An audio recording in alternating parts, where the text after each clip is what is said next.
So, welcome to the latest edition of Cooking with Coop. As the children say these days, rise and grind, let's get this bread. Today, I'm going to be making this bread because I'm fucking broke as shit. I got $8 to last me until payday, and that's more than a week away. So, yeah, I'm kind of fucked right now. By the way, if you want to make me a little less fucked, my PayPal is always open. PayPal.me/touchbone. I always do some art and such for the people that send me some dough on there because I need the fucking money. So, like I said, I'm making bread, alright? So the first thing I do is 3 cups of flour, right? It's my handy flour container here. Keeps anything from getting into the flour, like moisture, bugs, what have you. Then a little tip I learned from my grandmother. It's keep my sugar in a big ass can. It's not the kind of thing where like it does anything to the sugar really, except for keeps the moisture out once again. But I have a can. I use a lot of sugar, so it's a good place to keep it, right? So for sugar here, it is. All right, 2 tablespoons of sugar. I'm going to put in these 2 tablespoons of sugar here. So, here's a thing that you might not know. Tablespoons and teaspoons, not the same thing. This is something that my children have struggled with. It's one of the reasons it's very frustrating to do any kind of recipe with them. Not their fault. I'm just, easy to mix them up. I used to mix them up as a kid. One of the big problems I have with doing something like this, baking, when it comes to this kind of stuff, it's like chemistry, and things need to be a lot more exact than when I'm making like a roast or I'm making a rub for some barbecue or something. So I'm actually referring to a recipe that I've written down while I'm doing this. That's why I keep looking down here.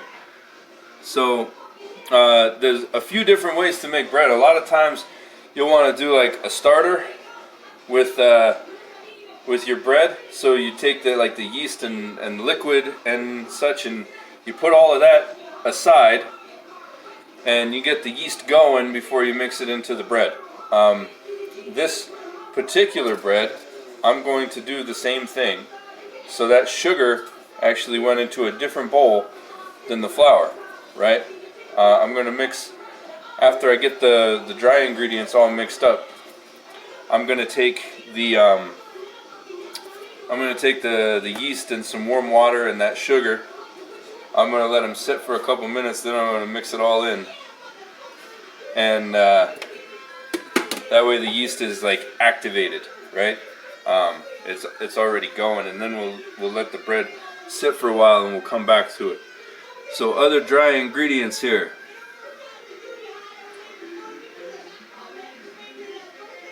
A little bit of salt.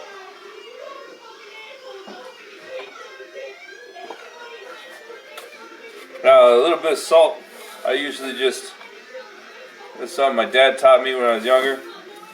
So check it out. I take about yay much salt. So that's a little more than a teaspoon and a half, right? Throw that in there. I apologize if you're trying to cook this at home with me. I can be a little incoherent when it comes to doing this kind of stuff, mainly because I know what I'm doing. I've been doing it for long enough, so when I have to slow down and tell other people, it can make things a mess. So I'm going to take a fork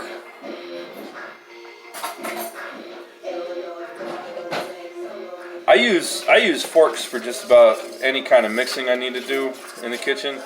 My wife likes to use the electric mixer.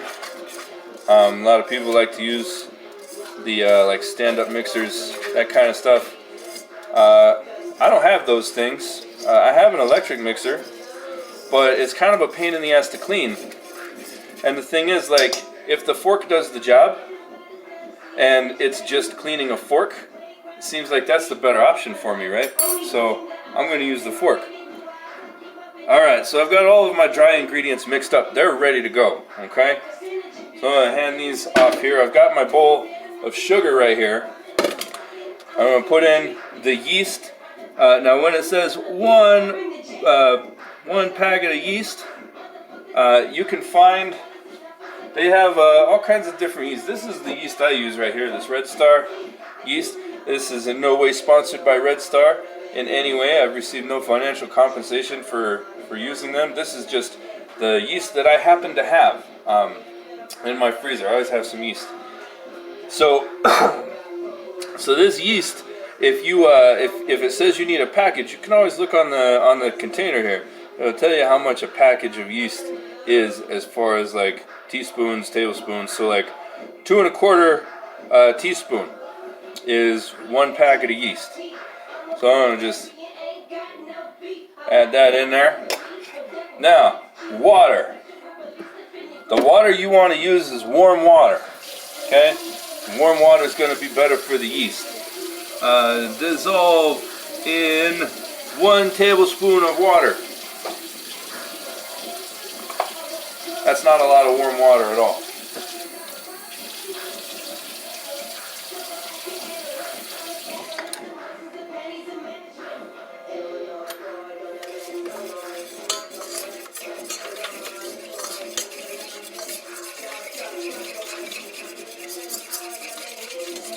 Now, when you're doing the warm water, you want to make sure it's not too warm. Sometimes people forget yeast is a living organism. Okay? You're not, it's not like salt or anything like that. Excuse me, I need to wash my hands now.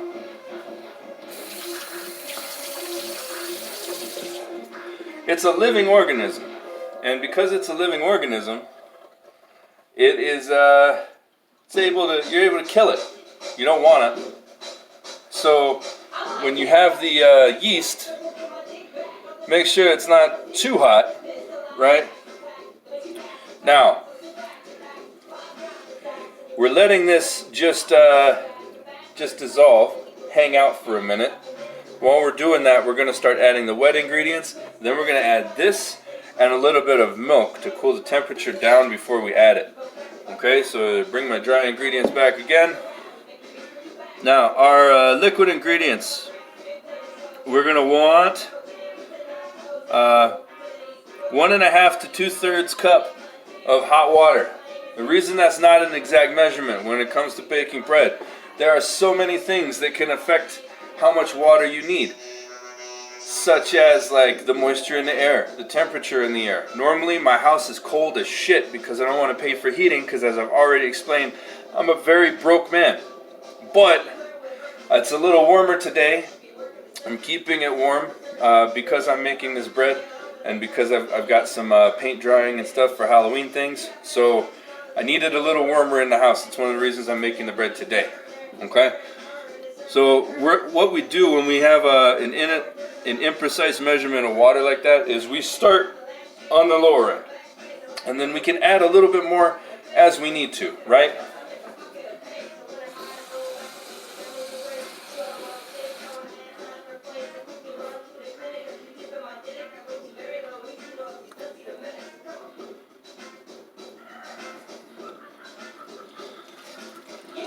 Add it in there.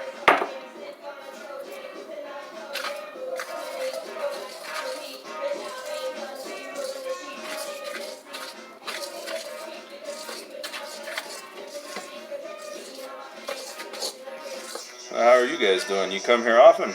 Of course not. 3 people watch this channel. I know all of them.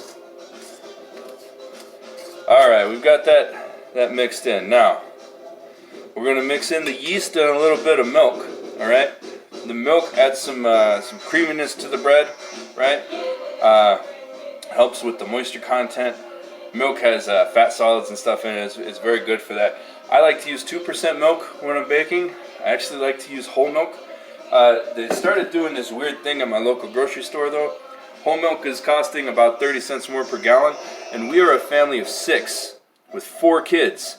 So that extra like 30 cents a gallon, that adds up because we go through almost a gallon of milk a day when nobody's sick. So I have 2% milk now, okay? The 2% milk, I can usually get it on sale. It's often being clearanced out because it's at its date. And the thing about it being at its date, it doesn't matter if it's at its date because we drink it in a day, right? So it's not going to expire. So as far as the amount of milk we're going to add, it's about half a cup, all right? And I'm going to add that directly to the yeast and then start mixing the yeast into the bowl.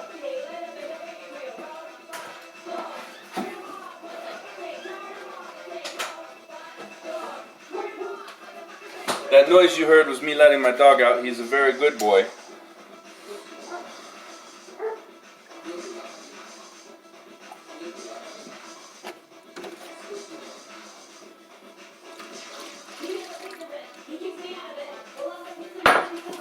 Alright.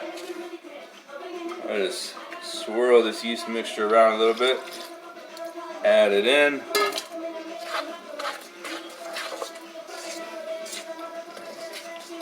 Now, part of that liquid ingredients was also some melted butter.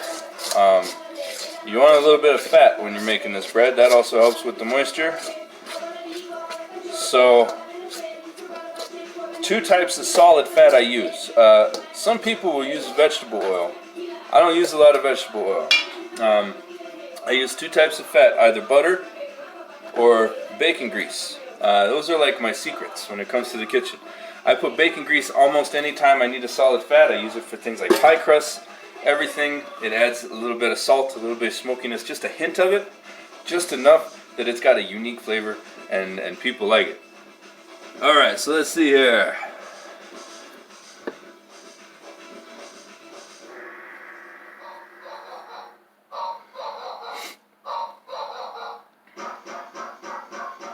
Alright, so what we're going to do now is we're going to mix this up. We're going to mix and mix and mix. And as we mix, a few things are going to happen. Number one, all those ingredients are going to start working together. They're going to start liking each other. And once that happens, this is going to start coming away from the side of the bowl.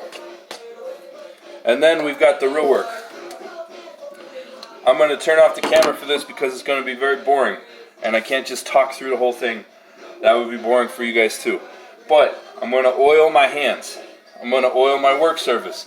I'm going to knead this dough. I'm going to knead it for about 8 to 10 minutes. Okay? It's a very important step, but it's a very boring step. It's going to build up some muscle though. That'll be good. So I'm going to turn this off. I'm going to wash my hands again. Then I'm going to oil them up.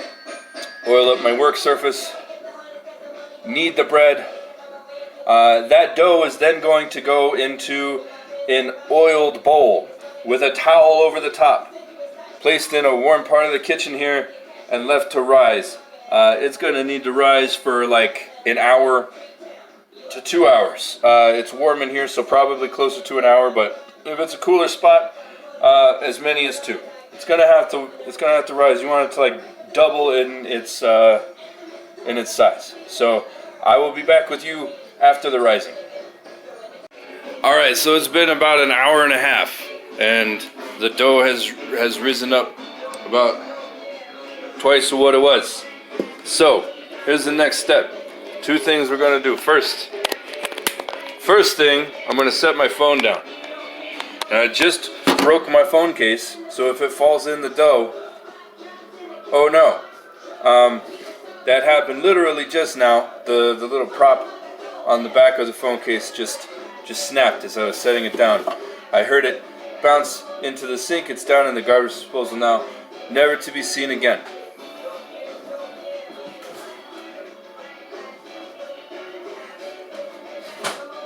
So this is what I call Grandma's secret helper.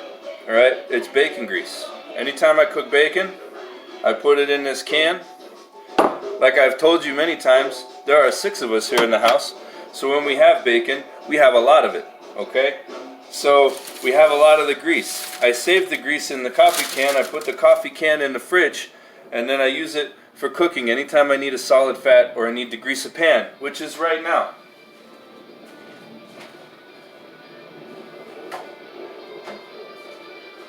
So I take yonder, what do you call it, paper towel? That's the thing. It's really dumb that I didn't know that off the top of my head. So you take a scoop of your bacon grease. You take your baking sheet. And you just rub the bacon grease fucking everywhere. Alright? Get it all fucking shiny. All that real good shit right there. Alright. So you got your pan all greased up. You're ready to put your dough on there. You're gonna very gingerly, you're gonna take your fingers, you're gonna poke the dough and real gently deflate it, okay? Because all that kneading we did before, that's gonna make the gluten production and everything in there. But that's the initial rise. Now we're gonna go into our final rise, okay? So I'm manhandling this dough, right?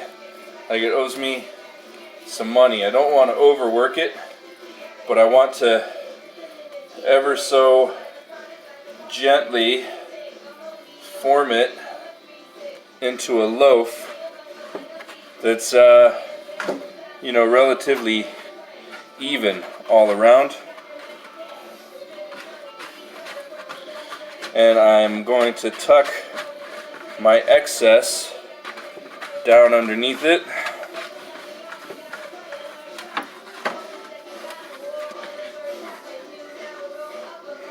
Now, if this isn't perfect, that's okay, because, you know, in life none of us are perfect. And really, this is bread. Bread, I'm going to cover the bread back up now that I've got it on my loaf pan. So bread is mankind's most important food. In anthropology, widely considered the #1 invention of man, food-wise, was bread, followed shortly by alcohol. Alcohol and bread are the most important things that man has done. There's something that's present in almost every culture that we have here on the earth. So bread is a huge deal. There are so many different ways to make bread. This way is a way that I make it because it's a good homemade bread for sandwiches. You can slap some meat on there. I have, there's so many leftovers that I make with sandwiches. You can make some French toast with it. You can make some regular ass toast with it. You can throw some leftover meat on there with some mayonnaise and cheese. You can get some lunch meat from the store if you're not broke. Yeah, so you can do all kinds of stuff with this bread. It's very versatile, and that's one of the things I love most about bread. When I was at my poorest, I was paying for groceries for just me. I was spending $6 every 4 days, and all I was buying was bread, cheese, and beans. That was it. I had a lot of tortillas, because flour is always abundant. Grease is always pretty easy to get to. So I was able to make tortillas. I made like bean burritos, cheese sandwiches, egg sandwiches, but you know, those were my staples. $6 every 3 or 4 days, worked out to about $10 a week for groceries. I made it work. Now that I'm supporting a family on not enough money, you know, paypal.me/touchbone, hint hint. Now, so yeah, I'm supporting a family of 6 on not enough money. Knowing how to do stuff like sandwich bread, that's it's a great thing to know how to do. It's a great skill to develop. So I'm going to let that sit for about 45 minutes. Anywhere from half an hour to an hour is good. 45 minutes for this temperature, this time of year, this part of the country, all of that. 45 minutes is how long it usually takes. But when you've got a good sized loaf, about the size loaf you want, you're going to have your 350 degree oven. You're going to take some egg whites, you're going to brush them on the outside of that, pop it in that oven for around half an hour-ish. So I will be back with you guys when we're to that step. All right. And there you have this delicious loaf of bread that you can eat on like sandwiches and stuff. All right.